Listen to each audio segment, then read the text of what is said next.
বিসমিল্লাহির রহমানির রহিম। আসসালামু আলাইকুম। সবুজের ছোঁয়া থেকে সবাইকে স্বাগত জানাচ্ছি। আপনারা কেমন আছেন? আশা করি ভালো আছেন। আমিও আল্লাহর রহমতে ভালো আছি। তো এই যে থাম্বনেলটা দেখে নিশ্চয়ই বুঝতে পারছেন আজকে আমি কী নিয়ে আলোচনা করব। আমার সেই প্রতীক্ষিত লাল শাক, যেটা আমি কিছুদিন আগে বীজ বুনেছিলাম, সেটা থেকে দেখুন ওই যে চারা তৈরি হয়ে গেছে। এই যে লাল শাক হয়ে গেছে। গতকাল সকালে অনেক বৃষ্টি এসেছিল, তো সেই জন্য আজকে সকালে গাছে পানি দিব না। তো এই যে আমার শাক হয়ে গেছে ইনশাল্লাহ।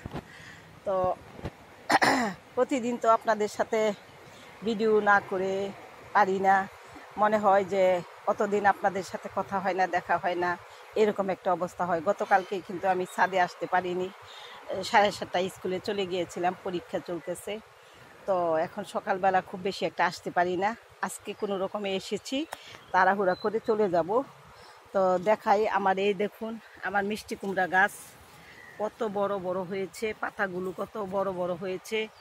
তারপরে এই যে এই পাশ দিয়ে পুঁই শাকগুলো কত লক লক করে বড় হচ্ছে মাশাআল্লাহ। এই যে এখানেও একটা আম গাছের মধ্যে পুঁই শাক দিয়েছি, এই যে লক লক করে বেয়ে উঠতেছে। আর এদিকে তো করলা মাশাআল্লাহ বড় হচ্ছে।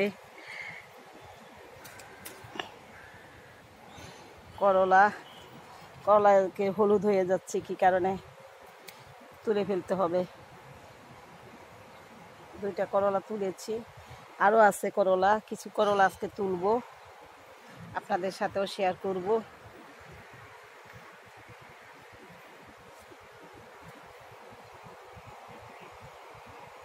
চলুন দেখাই আজকে আমি কতগুলো করলা তুলতেছি।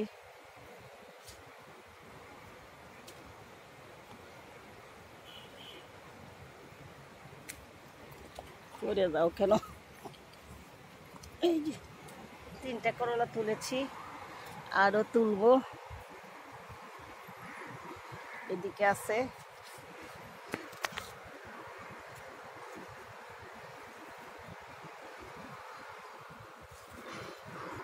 কোথায় যেন দেখলাম।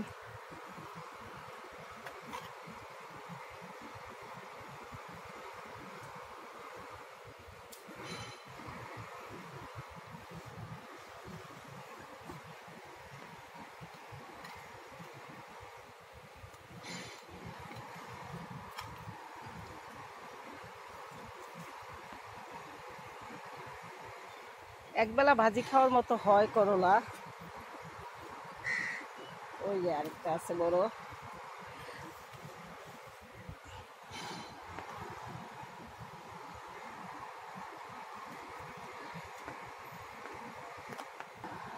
এই যে আরেকটা করলা বড় হয়েছে, এখানে আরেকটা আছে, এটা ছোট যদিও, তো পেরে নিব, কারণ পাশাপাশি 2টা একসাথে হবে না, বড় হবে না। তারপর আরও আছে নাকি, এই যে ওই যে আছে আরও ভিতরে ভিতরে অনেক বড় বড় করলা আছে।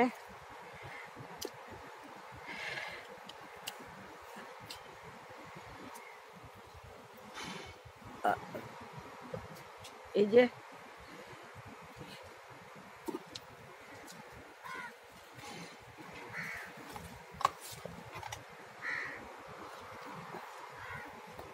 এই যে এই করলাগুলো পারলাম।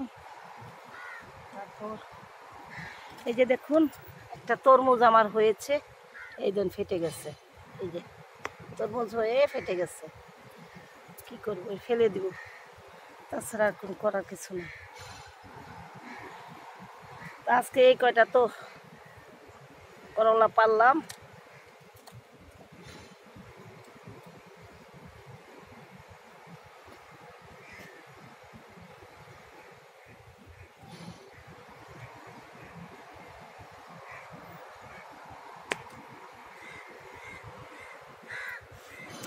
আরও আছে নাকি দেখি, ভিতরে ভিতরে দেখা তো যায় না, সবুজ।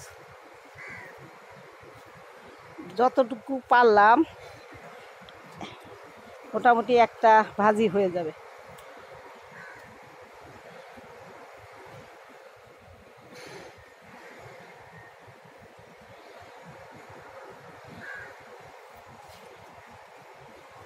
এই পর্যন্ত করলা 4 থেকে 5 বার পেরে নিয়ে ভাজি করে খেলাম। এই যে আরেকটা। তবে ছাদ বাগানের করলা খুব বেশি বড় হয় না, মিডিয়াম থাকে, মোটামুটি যতটুকু হয় উস্তার মতো আর কি। ভালো লাগে, খুবই স্বাদ লাগে। উপরে আছে নাকি ঝুলে,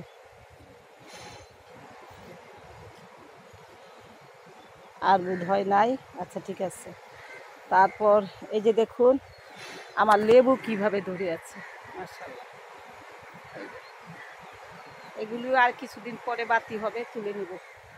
পেয়ারা, লেবু এগুলো ধরে আছে। লাউ শাক হয়েছে, তারপরে আলু শাক হয়েছে, মিষ্টি কুমড়া শাক হয়েছে। এগুলো তুলে তুলে শাক করে খেতে পারবো আমরা। এই যে দেখুন আমার লাল শাকগুলো হয়ে গেছে। তো চলে যাব, আজকে বেশিক্ষণ থাকবো না। তা সবাই ভালো থাকবেন, সুস্থ থাকবেন, সবুজের ছোঁয়ার পাশে থাকবেন। আল্লাহ হাফেজ।